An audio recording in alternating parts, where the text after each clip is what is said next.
ये कहानी है नामी नाम के एक तीरंदाज की, जो तीर चलाने में बहुत ही ज्यादा माहिर है। कोई भी योद्धा उसके सामने टिक नहीं पाता क्योंकि उसका टारगेट एकदम परफेक्ट है। लेकिन एक दिन उसके गांव में दूसरे राज्य का राजा हमला करता है और सबको कैदी बनाकर ले जाता है। उसकी बहन, उसके दोस्त, सबकी जान खतरे में है। क्या वो इन्हें बचा पाएगा या एक एक करके सभी मारे जाएंगे? चलो देखते हैं। तो मूवी के शुरू में हम लोग दो बच्चों को देखते हैं जो अपनी जान बचाकर भाग रहे होते हैं। ये दोनों भाई बहन हैं। लड़के का नाम है नामई, जो इस मूवी का हीरो है, और उसकी बहन का नाम है जैन। उनके पिता इस राज्य के सेनापति हैं, लेकिन उन्होंने राजा को धोखा दिया है, इसलिए राजा के आदमी इनको खत्म करना चाहते हैं। नामई के पिता उसको अपना धनुष दे देते हैं और कहते हैं, आज से तुम जैन के पिता हो, उसका हमेशा ख्याल रखना और तुम दोनों मेरे दोस्त राजा कैंग के राज्य में चले जाओ। वो मेरा सबसे अच्छा दोस्त है, तुम दोनों उधर सुरक्षित रहोगे। जैन अपने पिता को छोड़ना नहीं चाहती, लेकिन उनके पास और कोई ऑप्शन नहीं है। नामई अपनी बहन को लेकर जाने लगा और उनके पिता दुश्मनों से लड़ने लगे, लेकिन वह ज्यादा देर तक नहीं लड़ सका क्योंकि दुश्मन बहुत ज्यादा थे। उन्होंने उसका सिर काट दिया और वह वहीं मर गया। अगली सुबह तक नामई और जैन राजा कांग के पास पहुंच चुके थे। उनके पिता की मृत्यु के बारे में जानकर राजा कैंग को बहुत दुख हुआ क्योंकि वो उनके सबसे अच्छे दोस्त थे। राजा कैंग इनको सहारा देते हैं और अपने बच्चों की तरह ही इनका परवरिश है। इसके बाद हमें 13 साल बाद का सीन दिखाया गया, जहां नामई और जैन बारे हो चुके हैं। नामई तीर चलने में बहुत ही ज्यादा माहिर हो चुका है। वो इस राज्य का सबसे अच्छा तीरंदाज है। वो अपने दोस्तों के साथ जंगल में जाके शिकार करता है और उनके साथ ड्रिंक भी करता है। इधर हम राजा के बेटे सियोगुन को देखते हैं। वो भी नामी का अच्छा दोस्त है। सियोगुन नामई से कहता है, तुम्हारी बहन जैन को मैं पसंद करता हूँ और उसके साथ शादी करना चाहता हूँ। लेकिन नामई को यह रिश्ता पसंद नहीं था, इसलिए वो मना कर देता है। उसने काफी ज्यादा ड्रिंक की थी, इसलिए राजा कैंग उसको डांटने लगे और कहा, आज तुम्हारे पिता जिंदा होते तो मैं उनको क्या जवाब देता? तुम्हारी जिम्मेदारी उन्होंने मुझे दी थी, लेकिन दिन ब दिन तुम बिगड़ते जा रहे हो। नामई ने कहा, मेरे अंदर बहुत सारे दुख हैं, उनको भुलाने के लिए मैं ड्रिंक करता हूँ। फिर राजा ने कहा, मैं मेरे बेटे की शादी तुम्हारी बहन से करवाना चाहता हूँ। लेकिन नामई ने इसका प्रोटेस्ट किया। उसने कहा, अगर आपने ऐसा किया तो मैं ये गांव छोड़कर चला जाऊंगा। इसके बाद वो तीर चलाने का प्रैक्टिस करने लगा। इस बीच जैन इधर आई और उसने कहा, अभी रात हो चुकी है, अब तुम्हें आराम करना चाहिए और तुम्हारे सारे निशाने चूक गए हैं। नामई ने कहा, किसी भी हालत में तुम सियोगुन से शादी मत करना, और अगर तुमने उससे शादी की तो मैं उसी दिन इस गांव को छोड़कर चला जाऊंगा। जैन ने कुछ जवाब नहीं दिया, वो चुपचाप यहाँ से चली गई। लेकिन राजा ने नामई की बात नहीं सुनी। धूमधाम से अपने बेटे सियोगुन के साथ जैन की शादी करवा दी। नामई को इससे बहुत दुख हुआ। वो अब इस गांव को छोड़कर चला जाएगा, लेकिन जाने से पहले उसने जैन के लिए एक जोड़ी जूता ले आया और जैन के कमरे के बाहर रख दिया। जैन इस जूते को देखकर समझ गई, ये उसके भाई ने दिया है। शादी के समय भी वो अपने भाई को खोज रही थी, लेकिन वो इधर नहीं था। जैन समझ चुकी थी कि नामई इस गांव को छोड़कर जा रहा है, लेकिन जैन उसको रोक नहीं पाई। उसके पास और कोई ऑप्शन नहीं है। दूसरी तरफ नामई उसका सामान पैक कर रहा था। हम देखते हैं रात के अंधेरे में उसने जितने भी तीर चलाए थे,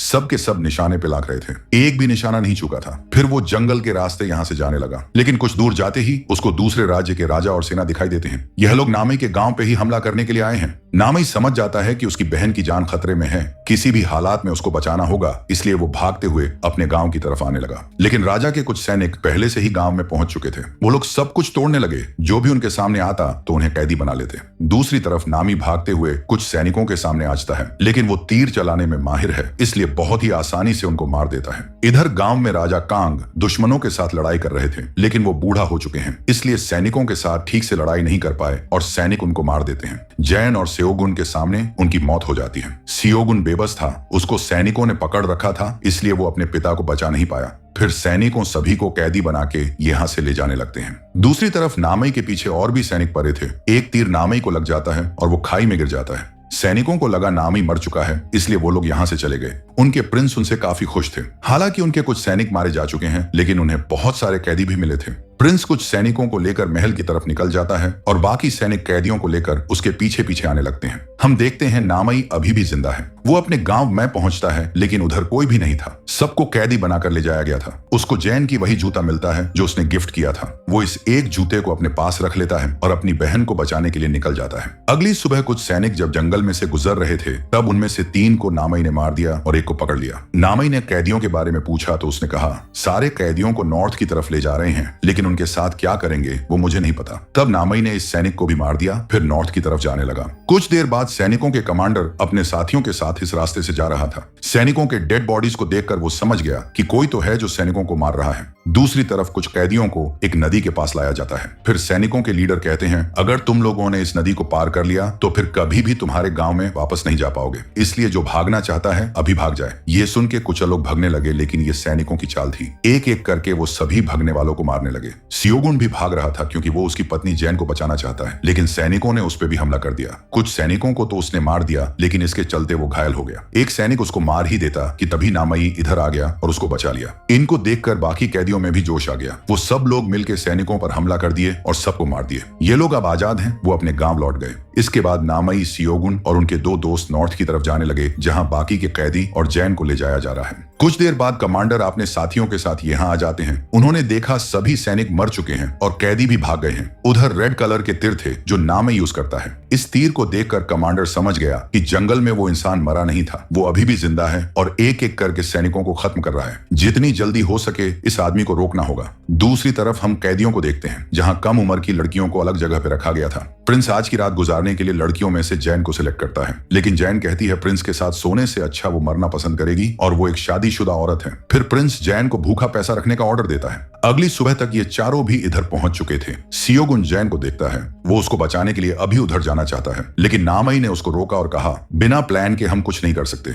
इधर बहुत सारे सैनिक हैं और हम बस 4 हैं। हमें रात होने का इंतजार करना होगा। रात को मैं जाके प्रिंस पे हमला करूंगा और तब सैनिकों प्रिंस को बचाने के लिए सभी कैदियों को छोड़ देंगे।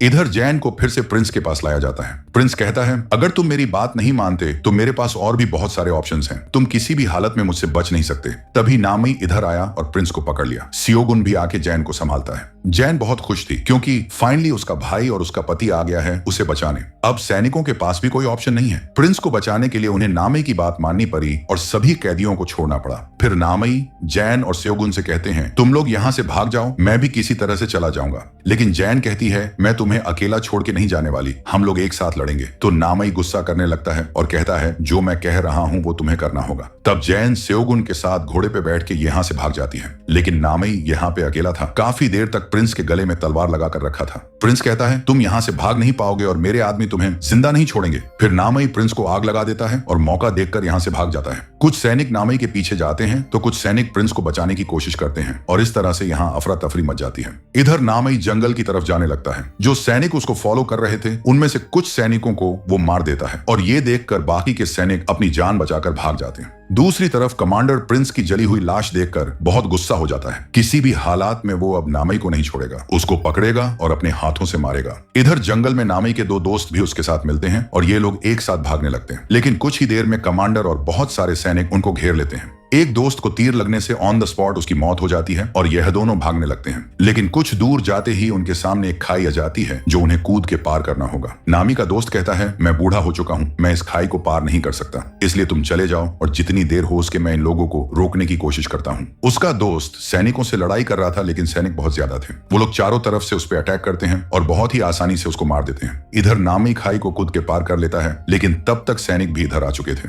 वो लोग उस पर तीर चलाने लगे तो नामी एक चट्टान के पीछे छुप जाता है। नामई 1-2 सैनिकों को मार देता है, लेकिन सैनिक बहुत सारे होने के कारण लगातार नामई पे तीर चला रहे थे, इसलिए नामई उधर फांस चुका था, वो बाहर निकल नहीं पा रहा था। कमांडर कहता है हमें भी उस तरफ जाना होगा। ये लोग भी खाई को कूदने लगे, लेकिन नामई कमांडर के भाई को मार दिया और यहाँ से भाग गया। दूसरी तरफ जैन और सियोगुन एक जगह पे थोड़ा आराम कर रहे थे, लेकिन उधर भी कुछ सैनिक आ जाते हैं और उन पे हमला कर देते हैं। सियोगुन भी अच्छा फाइटर था, वो और जैन मिलकर सैनिकों को खत्म कर देते हैं, फिर यहाँ से निकल जाते हैं। इधर नामई सैनिकों को फंसा कर एक जगह पे ले आता है जहाँ पे एक टाइगर रहता है। कमांडर कहता है तुम यहाँ से भाग नहीं सकते, लेकिन तभी टाइगर उन पे हमला कर देता है। मौके पर 2 सैनिक मारे जाते हैं, लेकिन बाकी सैनिक टाइगर पर तीर चलाकर उसको मार देते हैं। इस बीच नामई यहाँ से भाग चुका था, उसके पास तीर खत्म हो चुके थे, इसलिए एक जगह पे बैठकर तीर बनाने लगा। उसने नोटिस किया कि अब बस 4 सैनिक बाकी हैं। एक सैनिक की पैर में उसने तीर मार दी, दूसरा एक सैनिक उसको बचाने आया तो नामई ने उसको भी मार दिया। इस तरह 2 सैनिकों को उसने खत्म तो कर दिया था, लेकिन कमांडर और एक सैनिक को उसका लोकेशन मिल चुका था, इसलिए वो लोग भी उस पर हमला करते हैं। लेकिन नामई इस बार भी छुपकर हमला करता है और बहुत ही चालाकी से उनको मार देता है। नामी को लगा कमांडर भी मार चुका है, इसलिए वो यहाँ से जाने लगा, लेकिन हम देखते हैं कमांडर किसी भी तरह बच गया था और फिर से नामी का पीछा करने लगता है।